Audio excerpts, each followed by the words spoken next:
जर तुम्ही तुमच्या मुलांना सेरेलॅक किंवा इतर बेबी फूड देत असाल तर हा व्हिडिओ नक्की पहा.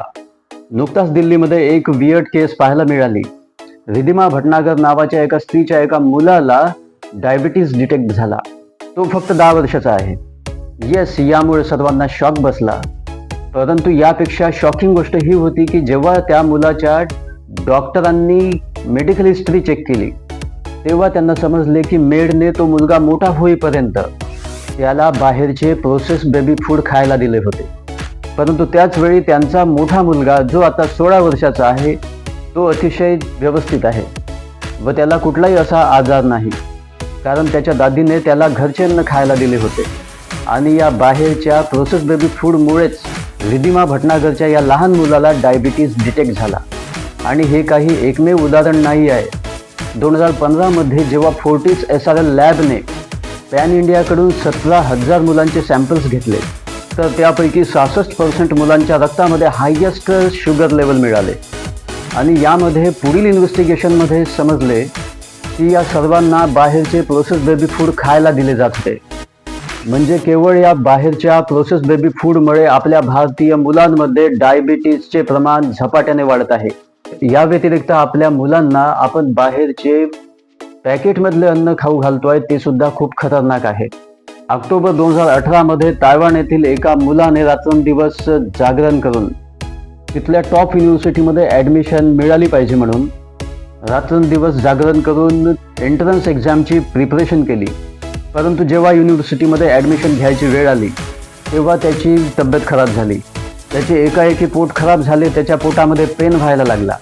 त्याचे पॅरेंट्स डॉक्टरांकडे घेऊन गेले. जेव्हा त्याचे पॅरेंट्स त्याला डॉक्टरांकडे घेऊन गेले तेव्हा त्यांना माहिती झाले की त्यांच्या मुलाला स्टमक कॅन्सर झाला आहे. अनफॉर्च्युनेटली त्याची युनिव्हर्सिटीमध्ये ॲडमिशन होऊ शकली नाही, कारण त्याचा डेथ झाला होता. नंतर जेव्हा डॉक्टरांनी त्याच्या या बिमारीच्या रूट कॉजवरती काम केले तेव्हा त्यांना माहिती पडले की हा मुलगा काही वर्षापासून रोज रात्रीला जागरण करताना अभ्यासात दरम्यान इन्स्टंट नूडल्स खात होता. अशीच एक केस UK मध्ये 2 वर्षापूर्वी झाली होती. तेथे त्याचा मृत्यू ब्रेकफास्टमुळे होतो. येस, आपल्या डेली बिझी शेड्यूलमुळे 51 वर्षीय क्रिस त्याच्या ब्रेकफास्टमध्ये रेडी टू ईट सिरियल्स खात होते.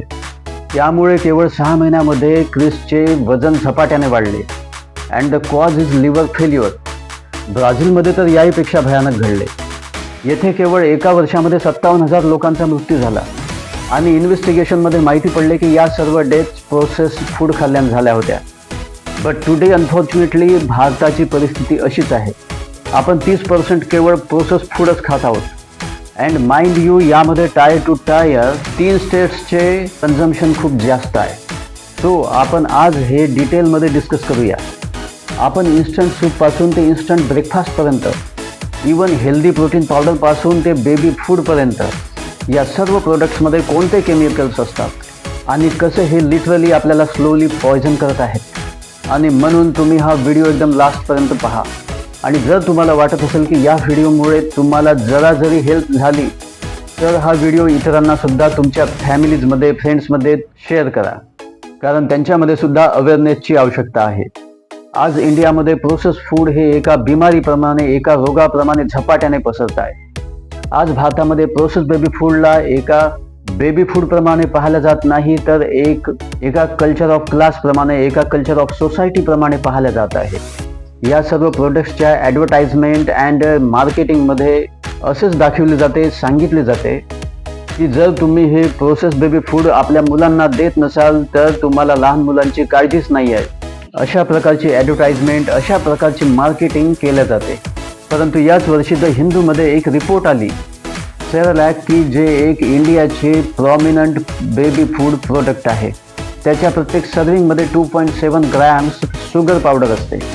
इवन या कंपनीच्या मार्केटिंगवाल्यांनी या बेबी प्रोडक्ट्सचे नंबरिंगसुद्धा करून ठेवले आहे बेबी मंथप्रमाणे, की जेणेकरून न्यूबॉर्न बेबीचे पॅरेंट्स याला मंथली वॅक्सिनप्रमाणेच महत्त्व देतील व त्याचप्रमाणे मंथली यूज व चेंज करत राहतील. लक्षात घ्या, हे केवळ मार्केटिंग गिमिक्स आहे. इनफॅक्ट यापेक्षा प्रोटीन तर आपल्या पोळीमध्ये राहते.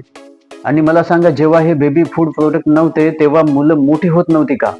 ॲक्च्युली यामुळे मुलांच्या ब्रेनला लहानपणापासूनच एका हायली ॲडिक्टिव्ह शुगर प्रोडक्टची सवय लागून जाते आणि ज्यामुळे त्याला घरचे अन्न खावेच वाटत नाही, ते फिके वाटते. तो घरचे अन्न खाणारच नाही.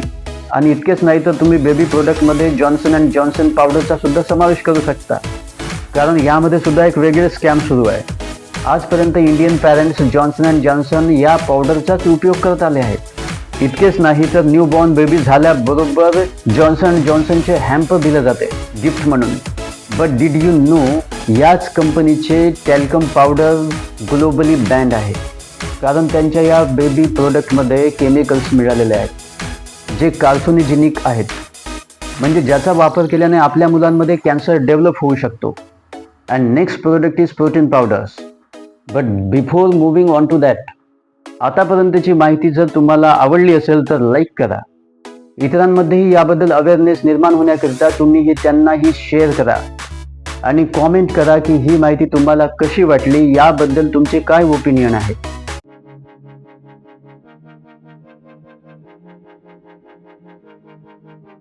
नमस्कार, मी advocate Rakesh Sontakke, justice for ऑलमध्ये तुम्हा सर्वांचे स्वागत आहे. तर आपण डिस्कस करत होतो प्रोटीन पावडर्स कसे आपल्या आरोग्याकरिता हानिकारक आहेत. प्रोटीन शेक, प्रोटीन सप्लिमेंट्स हे प्रोडक्ट्स फिटनेस फ्रिक्समध्ये आपल्या इथे खूप जास्त कॉमन आहे. But unfortunately these healthy products quite paradoxically आपल्या लोकांचा जीवसुद्धा घेत आहेत. याबद्दल कर्नाटकमध्ये एक केस पाहण्यात आली, ज्याने केवळ प्रोटीन पावडर खाल्ल्यामुळे त्याचा मृत्यू झाला.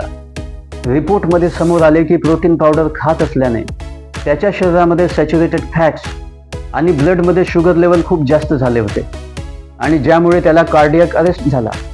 आणि नुकताच केरळ येथील राजागिरी हॉस्पिटलने आपला इंडियन 36 प्रोटीन पावडर्सवर टेस्ट केली. And you will not believe that what they found. माहिती पडले की इंडियन मार्केटमध्ये विकल्या जाणारे 70% प्रोटीन पावडर्सच्या इन्ग्रेडियंट्समध्ये दिल्या जाणारी जी माहिती आहे ती चुकीची दिल्या गेली आणि बाकीच्या प्रोटीन पावडर्समध्ये असे हार्मफुल ॲफ्लाटॉक्सिन्स अँड पेस्टिसाइड होते की जे सर्व कार्सिनोजेनिक निघाले, म्हणजे कॅन्सरस. इनफॅक्ट हार्वर्डने तर एक डेडिकेटेड रिसर्च याबद्दल केली. ॲमेझॉनवरती विकल्या जाणारे प्रोडक्ट्स असे प्रोडक्ट्स की कस्टमर्स युजली खूप जास्त वापर करतात, त्या प्रोडक्ट्समध्ये सुद्धा हेवी मेटल्स मिळाले. For example arsenic, lead, mercury, bisphenol सारखे केमिकल्स होते. नेक्स्ट प्रोडक्ट आपल्याकडे मॉर्निंगला ब्रेकफास्ट म्हणून कॉफी आणि काही हेल्दी ब्रेकफास्ट जसे ओट्स, कॉर्नफ्लेक्स अशा वस्तू यूज केल्या जातात. चहासोबत ब्रेड, टोस्ट, बिस्किट्स आणि केक्स तर सर्रास खाल्ले जातात. बट ॲक्च्युली हे सर्व प्रोडक्ट्स एका स्लो पॉयझनप्रमाणे काम करत आहेत, कारण या सर्व प्रोडक्ट्समध्ये फ्लेवरसाठी शुगर अँड ॲस्परजाईन, जे की अमिनो ॲसिड्स आहेत, ते ॲड केले जाते, ज्यामुळे एक्रिलामाइड नावाचे एक हार्मफुल केमिकल नॅचरली तयार होते. ॲक्च्युली काय होते की जेव्हा हे प्रोडक्ट्स हाय टेम्परेचरवरती फ्राय केले जाते, बेक केले जाते किंवा रोस्ट केले जाते, तेव्हा त्यामध्ये आपोआपच एक्रिलामाइड रिलीज होते आणि यावरती रिसर्च झालेला आहे की याच्या लॉंग कन्झम्पशनमुळे कॅन्सर होऊ शकतो. या व्यतिरिक्त च्यवनप्राशसुद्धा मॉर्निंग ब्रेकफास्टला एक स्टेपल डाएट म्हणून यूज केला जातोच. इंडियन हाऊसहोल्डमध्ये प्रत्येक मुलाने हे खाल्लेले असेलच. इनफॅक्ट कोविड पॅन्डेमिकच्या वेळी आपल्या संपूर्ण देशाने हे रोजच खाल्ले आहे. त्यापैकी मुख्यतः 6 ब्रँड्सचे जेव्हा नॅशनल फॉरेन्सिक सायन्सेस युनिव्हर्सिटीने टेस्ट केले तेव्हा त्यामध्ये हाय लेवल ऑफ कॉफी मिळाले. या व्यतिरिक्त अल्कलाइट्स आणि खूप सारे यामध्ये फिनॉलसारखे केमिकल्ससुद्धा होते आणि याचा आपण डेली यूज करतो, जे की खूप जास्त हार्मफुल आहेत. आजकाल सर्वच फिटनेस फ्रिक्स, इनफॅक्ट नॉर्मल लोकंसुद्धा online frozen pre cut meat order करतात. फ्रेश चिकनच्या नावाखाली त्याला प्रिझर्व करण्याकरता, त्याला फ्रेश ठेवण्याकरता एका विशिष्ट कंपाऊंडचा यूज केला जातो आणि ते कंपाऊंड लोकांचा जीव घेण्यास कारणीभूत ठरू शकते. हार्वर्डच्या आणखी एका रिसर्चने प्रूव्ह केले की हे प्री कट फ्रोझन मीट असते, त्याच्या पिंक कलरला मेंटेन करण्याकरिता, त्याचा फ्लेवर इन्हॅन्स करण्याकरता आणि त्याच्यावरती बॅक्टेरिया ग्रो होऊ नये म्हणून, ते खराब होऊ नये म्हणून त्यावर सोडियम नायट्राईटचा वापर केला जातो. And of course this is a cause for cancer. Next product is our favourite instant noodles, ज्याने काही वर्षामध्येच आपले इंडियन मार्केट कॅप्चर केले आहे. आणि याला जास्त शिजवण्याची पण आवश्यकता नसते, जास्त वेळ पण लागत नाही. परंतु नुकताच या नूडल्सवरती एक स्टडी करण्यात आला, ज्यामध्ये एका स्त्रीला हप्त्यातून इन्स्टंट नूडल्स दिले गेले केवळ 2दा आणि तिच्या हेल्थला ट्रॅक केल्या गेले. या रिसर्चमध्ये समोर आले की केवळ हप्त्यातून 2 वेळा तिला इन्स्टंट नूडल्स दिल्याने त्या महिलेच्या शरीरामध्ये स्टमक कॅन्सर होण्याचे 68% चान्सेस निर्माण झाले. बट कॅन यू बिलीव्ह यामध्ये मुख्य कारण काय होते? कारण होते या नूडल्सचे पॅकेजिंग, ज्यामध्ये बिस्फेनॉल एचा वापर केला जातो. हे एक पॉलिमर म्हणजे प्लास्टिकचे कंपाऊंड आहे. आणि पुन्हा एक स्टडी कंडक्ट करण्यात आली, ज्यामध्ये हार्वर्ड स्कूल ऑफ पब्लिक हेल्थने सुद्धा आपल्या व्हॉलंटियर्सला कंटिन्यू कॅन्ड सूप दिले आणि यानंतर त्यांचे युरिन टेस्ट करण्यात आले. तेव्हा त्यांच्या युरिनमध्ये सुद्धा बिस्फेनॉल एचे प्रमाण हजारो पटींनी वाढलेले होते. आणि हे बिस्फेनॉल ए केमिकल अतिशय डेंजरस केमिकल आहे. यामुळे मेल आणि फिमेलमध्ये इन्फर्टिलिटीचे चान्सेस निर्माण होतात. या व्यतिरिक्त हे कार्सिनोजेनिक सुद्धा आहे, म्हणजे कॅन्सरस सुद्धा आहे. याने ब्रेस्ट कॅन्सर आणि प्रोस्टेट कॅन्सर होऊ शकतो. नाऊ प्रोसेस्ड फूड असो की अनप्रोसेस्ड फूड, या सर्वांमध्ये एक वस्तू कॉमन आहे, यामध्ये वापरल्या जाणारे स्पायसेस. एक वेळ अशी होती की ब्रिटिशर्स भारतामध्ये या स्पायसेसकरिता यायचे. आज ते स्पायसेस युरोपमध्ये बॅन करण्यात आलेले आहेत. यस, आज जवळपास 400 मसाल्यांना युरोपमध्ये बॅन करण्यात आले आहे, कारण या इंडियन एक्सपोर्टेड मसाल्यांमध्ये लेड, मर्क्युरी, कॅडमियम सारखे हेवी मेटल्स मिळाले. US, हाँगकाँग, सिंगापूरमध्ये सुद्धा यावरती बॅन करण्यात आलेलं आहे, कारण यामध्ये हाय लेवल ऑफ इथॉइन ऑक्साईड त्यांना मिळालेले आहेत, ज्यामुळे कॅन्सर होतो, जे एक कार्सिनोजेनिक केमिकल आहे आणि त्यामुळे तेथे यांना बॅन करण्यात आले. बट अनफॉर्च्युनेटली गव्हर्नमेंट ऑफ इंडियाचा यावरती कुठलाही ॲक्शन प्लॅन तर सोडाच, साधा विचारसुद्धा केलेला नसेल आणि मीडियाने सुद्धा याबद्दल अवेअरनेस आणला नाही. आणि आपण साधारण लोक या वस्तूंचा सर्रास आपल्या जीवनामध्ये उपयोग करत आहोत. आजसुद्धा या प्रोडक्ट्सच्या ॲडव्हर्टाइजमेंटवरती आपण फसतो आहोत, कारण या सर्व ॲडव्हर्टाइजमेंट आपले सेलिब्रिटीज, इन्फ्लुएन्सर्स करत असतात. आणि एका रिपोर्टनुसार आपल्या भारतातील 10 पैकी 7 लोक हे त्याच्या इन्फ्लुएन्सर्स आणि सेलिब्रिटीजला फॉलो करतात आणि ते प्रोडक्ट सहज विकत घेतात. परंतु आता प्रश्न पडतो की या इतक्या मोठ्या इश्यू करता आपले गव्हर्नमेंट काय करत आहे? याबद्दल आमचे काही ओपिनियन नाही. आपल्या इंडियामध्ये सर्वात मोठा प्रॉब्लेम आहे लॅक ऑफ गव्हर्नमेंट चेक्स. खरे पाहता आपल्या येथे गव्हर्नमेंटचे कुठल्याही प्रकारचे इन्व्हेस्टिगेशन याकरिता नाही होत. फॉर एक्झाम्पल आटा, आपल्यापैकी बरेच जण मार्केटमधला पॅकेजिंग आटा विकत घेत असतात. बऱ्याच वर्षापासून याची इन्स्पेक्शनच झाले नाही आणि समस्या केवळ इन्स्पेक्शनचीच नाही तर लायसन्स मिळण्याची सुद्धा आहे. लायसन्स याबद्दलचे सहज इझिली मिळून जाते. तुम्हाला फक्त ऑनलाईन पेमेंट किंवा कोणत्याही agent through without any inspection 1000-1500 रुपयामध्ये सहज लायसन्स याबद्दल मिळून जाते. आता या व्हिडिओच्या सुरुवातीपासूनच तुमच्या लक्षात आले असेल की आम्ही जितके रिसर्चर्स कोट केले ते सर्व फॉरेन रिसर्चर्स आहेत. द रिझन बिंग दॅट भारतामध्ये याबद्दल कुठलाही रिसर्च पेपर उपलब्ध नाही, कारण आपल्या इथे रिसर्च इन्स्टिट्यूटला म्हणा किंवा गव्हर्नमेंटला म्हणा याबद्दल काही देणे घेणे नाही. तुम्हाला आजचा व्हिडिओ कसा वाटला कॉमेंट करून सांगा. तेव्हा जस्टिस फॉर ऑलमध्ये आज इतकंच. धन्यवाद.